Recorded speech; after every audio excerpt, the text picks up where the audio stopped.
Hello चलो, कैसे हैं आप लोग।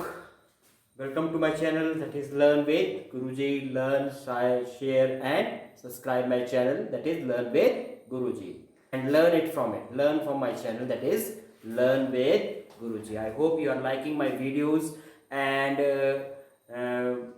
not wasting that much time. We are moving further to the topic that we are doing, that is accommodation in the Belgium. So we have done this topic, accommodation in the Belgium. अगर किसी ने ये videos नहीं देखी हैं तो पिछला part जो है वो उसका निकाल के देख लीजिए।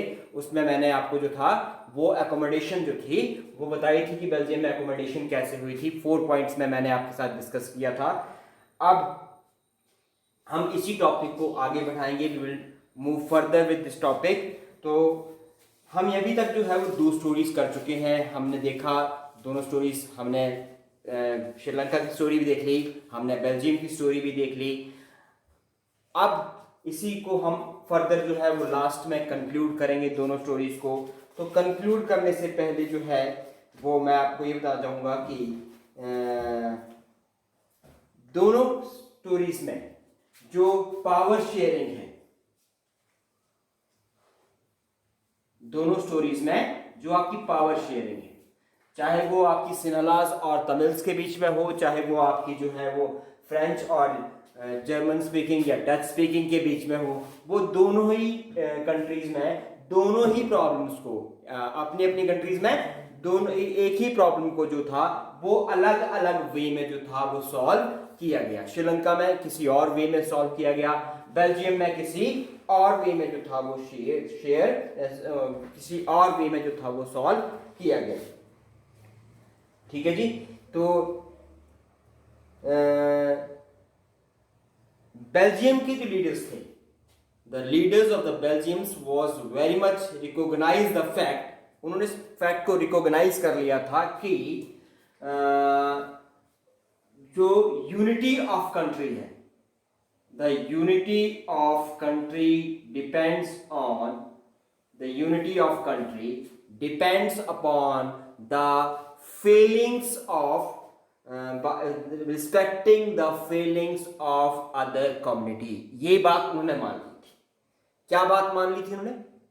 बेल्जियम्स के लीडर ने इस बात को स्वीकार कर लिया था, इस बात को मान लिया था कि अगर देश में एकता बनाकर रखनी है तो क्या करना पड़ेगा? देश में अगर एकता बनाकर रखनी है तो हमें दूसरी कम्युनिटी की जो फीलिंग्स हैं उसको क्या करना पड़ेगा? उसको रिस्पेक्ट करना पड़ेगा। उनकी फीलिंग्स को, उनके इंटरेस्ट को जो है वो मानना पड़ेगा। और इसी वजह से विद दिस व्यू, इस व्यू की वजह से दे हैव मेड एंड अरेंजमेंट्स, उन्होंने इस तरह की अरेंजमेंट्स की कि दे have made the arrangements for the power sharing. ठीक है, उन्होंने पावर शेयरिंग की अरेंजमेंट जो थी वो आपकी की, क्योंकि उन्हें पता लग गया था कि अगर हमें जो है वो कंट्री की यूनिटी को बनाकर रखना है, we have to save the unity of the country, we have to respect the feelings and interest of the other community and they have made that arrangements. वो अरेंजमेंट्स मैंने आपको पिछले वीडियो में बता दिए थे, what arrangements they have made. तो वो अरेंजमेंट्स की वजह से those arrangements particularly have made to save the unity of the country। तो save the unity of the country के लिए उन्होंने वो अरेंजमेंट्स किए। और उसके बाद जो था वो उन्होंने क्या किया, जो है दैट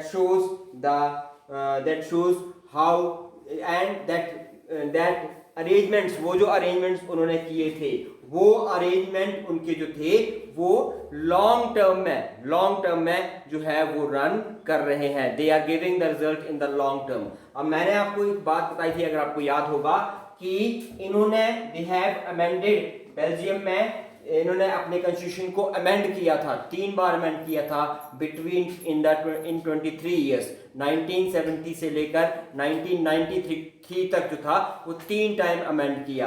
तो ये जो अमेंडमेंट्स थी, चेंजेस थे, इसने लॉन्ग रन में कंट्री की यूनिटी को जो है वो बरकरार रखा। ये तो हो गया आपकी बेल्जियम की स्टोरी का जो है वो एनालाइज हो गई बेल्जियम की story. Now taking the analysis of the Sri Lankan story. Sri Lankan story जो है वो ये बताती है कि it took away with a different part, जो है वो अलग रास्ते पर मुड़ गई, और अलग रास्ते पर मुड़ने की वजह से जो सिविल वॉर तक की सिचुएशन जो थी वो आपकी श्रीलंका में पहुंच गई थी। श्रीलंका में सिविल वॉर सिचुएशन पहुंचने का मतलब था कि वहां पे जो था वो मेजॉरिटिज्म हो गया था, जिसकी पॉपुलेशन ज़्यादा थी उसकी मेजॉरिटिज्म हो गया, और उसने अपने आप को डोमिनेट करने के लिए बहुत सारे कॉन्स्टिट्यूशन में चेंजेस किए, जिसकी वजह से 1990 से लेकर और 2009 तक 19 साल जो था वो लगभग श्रीलंका में जो था वो सिविल वॉर की सिचुएशन रही थी, जिसमें हजारों की संख्या में, लाखों की संख्या में लोग जो थे वो मारे गए थे। तो ये जो था, this is an analysis of the both the story, that is Belgium and Sri Lanka. और आपको एक और बात बता दूं कि आपने एक चीज सुनी होगी, एक बार बार बहुत सारे टीवी चैनल्स में आपने ये वर्ड सुना होगा, या आपने जो लेटेस्ट वर्ड है, आपको अगर थोड़ी बहुत नॉलेज होगी तो ब्रेक्जिट सुना होगा।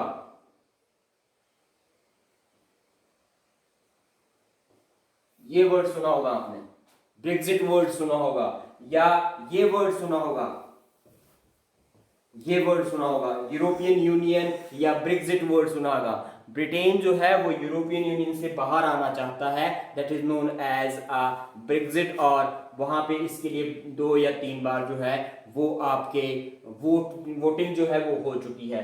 तो इसी ये जो बेल्जियम की जो बेल्जियम ने जो स्टेप्स लिए थे अपनी कंट्री को में यूनिटी बनाकर रखने के लिए, उसी वजह से इस यूरोपियन यूनियन का जो हेडक्वार्टर है, जैसे यूरोपियन यूनियन का जो हेडक्वार्टर है वो कहां पे है, यूरोपियन यूनियन का जो हेडक्वार्टर है वो आपका ब्रुसेल्स में ही है। The headquarter of European union is Brussels. The headquarter of European union is Brussels. क्यों बनाया गया ये हेडक्वार्टर? ये हेडक्वार्टर आपका इसीलिए बनाया गया कि इन्होंने जो था जो आपका जो पावर शेयरिंग थी वो उसको उस वे में रन किया कि it took unity of a country for a long period of time. ठीक है जी, that's why it has become a headquarter of European Union. The capital of Belgium has become the headquarter of European Union. ठीक है, now we are taking another topic, that is why power sharing is desirable. Why power sharing is desirable. Why power sharing is desirable. क्यों जरूरी है power sharing, क्या जरूरत है? Dzire का मतलब क्या होता है? 2 वर्ड्स आते हैं, एक वर्ड आती है नीड, ये आपके इकोनॉमिक्स का टर्म्स है, मैं समझा जा रहा हूं। एक वर्ड आती है डिजायर, ठीक है, एक वर्ड आती है डिमांड। ये 3 वर्ड्स आपको समझा देता हूं, ये वर्ड आपके इंपॉर्टेंट वर्ड है, तीनों का ही एक ही मीनिंग है। इसके में जरूरत हो, इसकी मतलब होता है जरूरत, हिंदी में अगर बोले तो इसकी मतलब होता है इच्छा, और इसका मतलब होता है मांग। क्या डिफरेंस है तीनों में? क्या डिफरेंस है? डिजायरेबल ये करने से पहले ये वर्ड समझना जरूरी है। डिजायर होती है इच्छा, ठीक है, इच्छा है कि मेरी इच्छा है कि मैं अभी जो है वो पिज्जा खाऊं, मेरी इच्छा है कि मैं अभी पिज्जा खाऊं। मेरी इच्छा पूरी कब होगी? जब मेरे पास मनी होगी। इसमें आपके पास डिजायर का मतलब होता है कि आपके पास आप लेना तो चाहते हैं, कोई चीज खाना तो चाहते हैं, लेकिन आपके पास पैसा नहीं होता। ठीक है, सेकंड आता है नीड। नीड में जो है वो आपके पास पैसा हो सकता है, you have a money but you don't have a power to spend that money, you don't have a willpower to spend that money, that is known as need. और तीसरा आता है डिमांड। डिमांड में आपके पास पैसा भी होता है और आपके पास उसको स्पेंड करने की विल पावर भी होती है। This is the difference between a need, desire and demand. ठीक है जी, ये वर्ड आपके तीनों जो है, कभी अगर आगे चलकर आप लोग जो है वो सोशल साइंस या सोशल साइंस की कोई भी स्ट्रीम आगे पढ़ेंगे तो वहां आपको ये वर्ड्स बहुत ज्यादा काम में आएंगे। Now moving to the main question that why power sharing is desirable। क्यों पावर शेयरिंग जो है वो जरूरी है किसी भी डेमोक्रेसी कंट्री में। ठीक है जी, तो इसको हम जो है पावर शेयरिंग को हम जो है वो दो डिजायरेबल इसलिए है, इसको हम दो पार्ट्स में या दो रीजंस में जो है वो डिवाइड करते हैं। पहले जो आता है उसको हम बोलते हैं प्रूडेंशियल रीजन। प्रूडेंशियल रीजन बोलते हैं। और दूसरा जो रीजन आता है वो आता है आपका मॉरल रीजन। मॉरल का मीनिंग तो समझते होंगे आप लोग। मॉरल का मतलब होता है, तो मॉरल को हम जो है वो बोल सकते हैं नैतिक, और प्रूडेंशियल रीजन बोलते हैं बेस्ड ऑन प्रूडेंस और based on careful calculations of gains and losses. मतलब हम जो डिसीजन ले रहे हैं वो टोटली कैलकुलेटेड डिसीजन होता है। कैलकुलेटेड डिसीजन में हम क्या करते हैं कि क्या हमें प्रॉफिट होगा और क्या हमें लॉस होगा, उस रीजन पे जो है उसके ऊपर बेस पे हम जो कैलकुलेशन करते हैं, that is known as the prudential reason. अब श्रीलंका की स्टोरी को हम आगे बढ़ाएं, श्रीलंका की स्टोरी को हम आगे बढ़ाएं तो हम जो है वो इस क्वेश्चन का आंसर दे सकते हैं। क्या हुआ था श्रीलंका की स्टोरी में? श्रीलंका की स्टोरी में जो हुआ था वो हुआ था कि वहां पे जो सोशल डिफरेंसेस थे वो इंक्रीज हो गए थे। और बेल्जियम की स्टोरी का भी जो पकड़ लें तो बेल्जियम की स्टोरी में क्या हुआ था, जो सोशल डिफरेंसेस थे या कंसर्न जो आपके इंटरेस्ट थे या जो आपके जो कुछ भी आपके फ्रेंच कम्युनिटी का था या दूसरी किसी भी कम्युनिटी का था, चाहे वो इंटरेस्ट थे चाहे वो आपके कोई भी चीज थी, वो क्या हो गए, वो आपके कम हो गए। तो इसका मतलब ये हुआ कि the power sharing is good in democratic countries because it helped to reduce the possibility of conflict between the social groups। ठीक है जी, it reduced the conflicts between the social groups। जैसे बेल्जियम में फ्रेंच स्पीकिंग और जो Dutch speaking थे उनके बीच में जो आपके कन्फ्लिक्ट था वो कम हो गया। अगर श्रीलंका का एग्जांपल ले तो वहां पे कन्फ्लिक्ट जो था वो बढ़ गया। ठीक हो गया, तो इट रिड्यूस, मैं एक बार फिर आपको बताता हूं, it help to reduce the possibility of conflict between the social groups. ठीक है, और सोशल कॉन्फ्लिक्ट से क्या होता है, सोशल कॉन्फ्लिक्ट से आपके वायलेंस होते हैं, हिंसा होती है। वायलेंस से आपका जो है वो पॉलिटिकल इंस्टेबिलिटी होती है।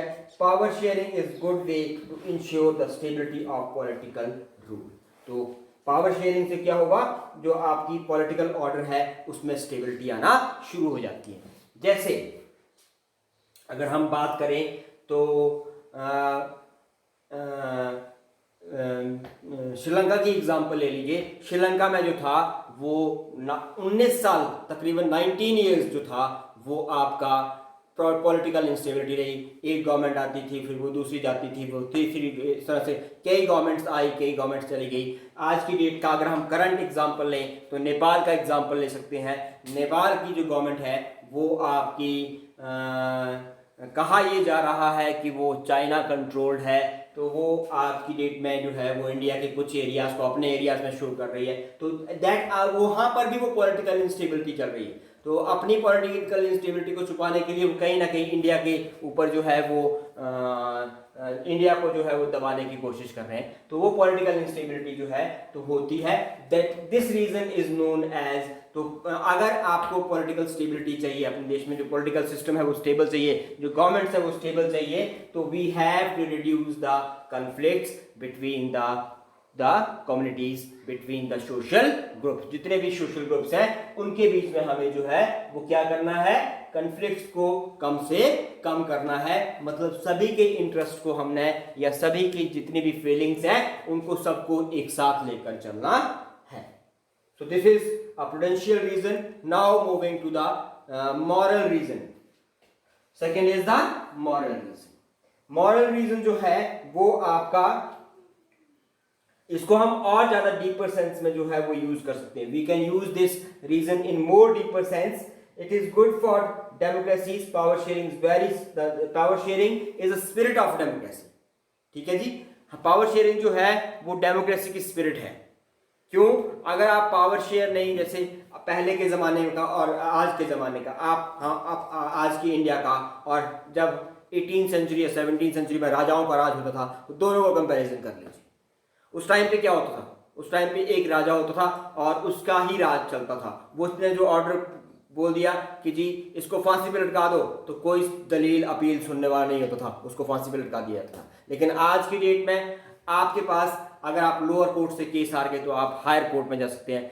जो है वो एसडीएम कोर्ट से हार गए तो डीसी कोर्ट में, डीसी कोर्ट से हार गए तो डिस्ट्रिक्ट कोर्ट में, डिस्ट्रिक्ट कोर्ट से हार गए तो स्टेट को हाई कोर्ट में, हाई कोर्ट से हार गए तो सुप्रीम कोर्ट में, सुप्रीम कोर्ट से भी हार गए तो आप जो है वो दोबारा से अपील दायर कर सकते हैं। कितनी बार अपील दायर कर सकते हैं? ये सारी चीजें आपने निर्भया जो केस हुआ था उसमें देखी होंगी। कितने ही तिकड़म लगा लिए थे उन लोगों ने अपने आप को बचाने के लिए। तो इस तरह से, तो वो मैं ये नहीं बता वो गलत है, वो उसकी बात नहीं कर रहा मैं ये बताने की कोशिश कर रहा हूं आपको कि आज की डेट में जो है वो क्यों पावर शेयरिंग जो है वो जरूरी है। This is a moral reason. Moral reason में जो है वो ये, इसमें जो आपकी पावर्स हैं वो बहुत अच्छे तरीके से जो है वो डिवाइडेड होती हैं। ठीक है, और पावर शेयरिंग जब होगी तो पावर जो है वो डिवाइड होंगी, और पावर जब डिवाइड होंगी आपकी, तो उसमें क्या होगा? Each and every person will work according to the powers given to them.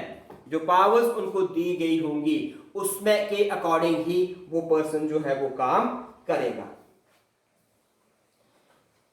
और इसी में जो है वो आपके मैक्सिमम जो है वो लोगों को कंसल्ट किया जाता है।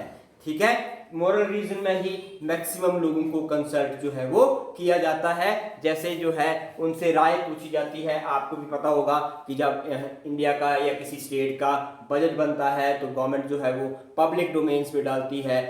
जैसे अभी आपको पता है कि आत्मनिर्भर भारत की बात चल रही है, तो उसके लिए भी जो है वो बच्चों से जो है वो ऐसे कंपटीशन से वो लिखवाए जा रहे हैं। It means government is collecting the data from different ways. अलग अलग वेज में से जो है वो गवर्नमेंट डाटा कलेक्ट करती है, और that increase the power sharing among the country और among the different organs of the people. ठीक है जी, तो the one is the prudential reason and second is the moral reason. So with this I am ending the video. I hope you will like, share and subscribe my video, and I hope you will like this video. In the next topic we will discuss the various kinds of power sharing in India. Thank you very much.